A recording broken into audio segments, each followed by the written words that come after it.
आगे बढ़ते हैं। उत्तर प्रदेश की 2 लोकसभा सीटों पर उपचुनाव और विधान परिषद की 13 सीटों पर चुनाव के लिए चुनाव आयोग ने अधिसूचना जारी कर दी है। 23 जून को यूपी के आजमगढ़ और रामपुर लोकसभा सीट के लिए वोटिंग होगी, जबकि 26 जून को मतगणना होगी। वहीं विधान परिषद की 13 सीटों के लिए 20 जून को मतदान होना है। लोकसभा की जिन 2 सीटों पर उपचुनाव होना है उसमें पहली आजमगढ़ की लोकसभा सीट है, जहां से सपा अध्यक्ष अखिलेश यादव सांसद थे, लेकिन मैनपुरी के करहल से विधानसभा जीतने के बाद अखिलेश यादव के इस्तीफे देने के बाद आजमगढ़ लोकसभा सीट खाली हो गई है। जबकि रामपुर सदर से विधानसभा चुनाव जीतने के बाद आजम खान ने रामपुर लोकसभा सीट से इस्तीफा दे दिया था। इन्हीं दोनों सीटों पर अब उपचुनाव होने जा रहा है।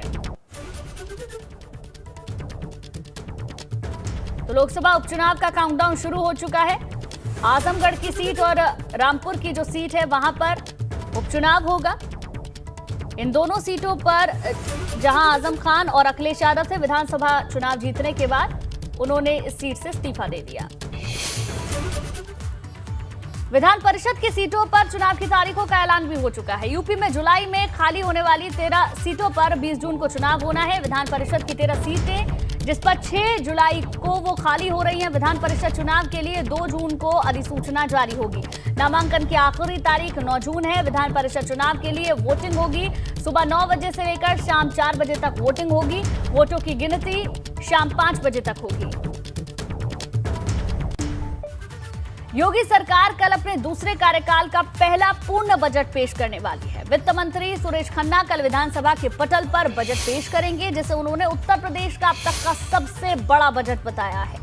सूत्रों से मिली जानकारी के मुताबिक कल योगी सरकार प्रदेश के लिए 6,10,000 करोड़ रुपए के से ज्यादा का बजट पेश कर सकती है, जिसमें यूपी में कई क्षेत्रों में विकास के लिए नई योजनाओं के लिए सरकार बजट का प्रावधान करेगी। सूत्रों के मुताबिक कल पेश होने वाले बजट में योगी सरकार का फोकस किसानों पर होगा, जिसको सिंचाई के लिए मुफ्त बिजली का प्रावधान हो सकता है। इसके अलावा मेधावी छात्राओं के लिए मुफ्त स्कूटी और 60 साल से अधिक उम्र की महिलाओं के लिए मुफ्त बस सेवा देने का भी ऐलान किया जा सकता है।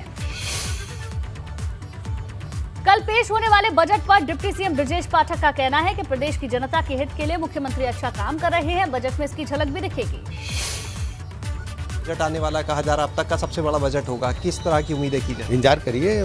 प्रदेश की जनता के हित के लिए हमारी सरकार माननीय मुख्यमंत्री जी बहुत अच्छा काम कर रहे हैं और कल आपके सामने परिणाम आने वाला है। लोक कल्याण संकल्प पत्र के वादे भी दिखे। देखिए, लोक कल्याण संकल्प पत्र, गरीब कल्याण हमारी सरकार का मुख्य एजेंडा है। आगे बढ़ते हैं। डिप्टी सीएम केशव प्रसाद मौर्य का बजट को लेकर बयान सामने आया है। डिप्टी सीएम ने कहा कि कल पेश होने वाला बजट यूपी के हित में होगा और शानदार होगा। बजट जो आएगा उत्तर प्रदेश के हित में आएगा, शानदार बजट आएगा। उत्तर प्रदेश के विकास के लिए बजट आएगा, गरीब कल्याण के लिए बजट आएगा, सुरक्षा के क्षेत्र में अभूतपूर्व कदम उठाने के लिए बजट आएगा। लेकिन जो बजट आएगा आने के बाद पता चलेगा। तो कल यूपी का बजट पेश होने जा रहा है, लेकिन उससे पहले आज सत्ता पक्ष और विपक्ष के बीच विधानसभा में चर्चा के दौरान सीधी भिड़ंत हो गई। आज सदन में राज्यपाल के अभिभाषण पर डिप्टी सीएम केशव प्रसाद मौर्य जवाब दे रहे थे। इसी दौरान केशव प्रसाद मौर्य ने समाजवादी पार्टी पर एक के बाद एक हमले शुरू कर दिए, जिस पर सामने केशव मौर्य के ठीक सामने बैठे नेता प्रतिपक्ष अखिलेश यादव भड़क गए और कुछ ऐसा कह डाला जिस पर पूरे सदन में हंगामा हो गया। सदन में केशव प्रसाद मौर्य के किस बयान पर अखिलेश यादव ने क्या बोला, सुनिए आप।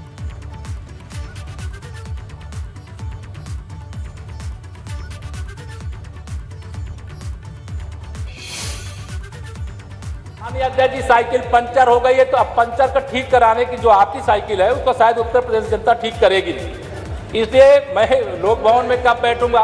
लोक भवन में हम लोग ये पीडब्ल्यूडी मिनिस्टर रहे, ये भूल गए। इनके जिले की मुख्यालय की सड़क किसने बनाई? आपने बनाई? बताइए बताइए। फोर लेन किसने बनाई? बताइए माननीय सदस्य। अध्यक्ष जी, मैं आप कृपया करके आपस में डिबेट नहीं करें। कृपया करके नेता प्रतिपक्ष पूर्व मुख्यमंत्री जी को ये बता दीजिए, ये 5 साल सत्ता में नहीं रहे, आगे 5 साल के लिए फिर विदा हो चुके हैं। 2027 में चुनाव आएगा, मैं तो यह मानता हूं कि फिर कमल खिलेगा, फिर आपका अभी कोई भविष्य इस समय नहीं है। लेकिन सड़क किसने बनाई है, एक्सप्रेस किसने बनाया है, मेट्रो किसने बनाई है? जैसे लगता है आपने सैफई की जमीन बेच करके ये सब बनवा दिया है। तुम अपने पिताजी से पैसा लाते हो बनाने के लिए? तुमने राशन बांटा है तो पिताजी ने क्या बात है?